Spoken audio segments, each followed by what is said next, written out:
दररोज सकाळी हजारो लोकांना सुप्रभातचा मेसेज पाठवणाऱ्या एका खासदारावर व्हॉट्सअपनं अचानक बंदी घातली आहे.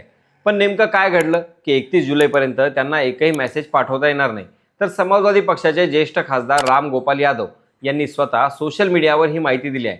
त्यांच्या म्हणण्यानुसार ते दररोज सुमारे 5,000 लोकांना सुप्रभात आणि शुभेच्छा संदेश पाठवत होते. मात्र आता व्हॉट्सअपनं 31 जुलैपर्यंत त्यांच्या मेसेज पाठवण्यावर तात्पुरती बंदी घातली आहे. या निर्णयानंतर राजकीय वर्तुळात आणि सोशल मीडियावर मोठी चर्चा सुरू झाली आहे. अनेक समर्थकांनी ही बंदी हटवण्याची मागणी केली, तर काहींनी व्हॉट्सअपने असा निर्णय का घेतला असा प्रश्न उपस्थित केला.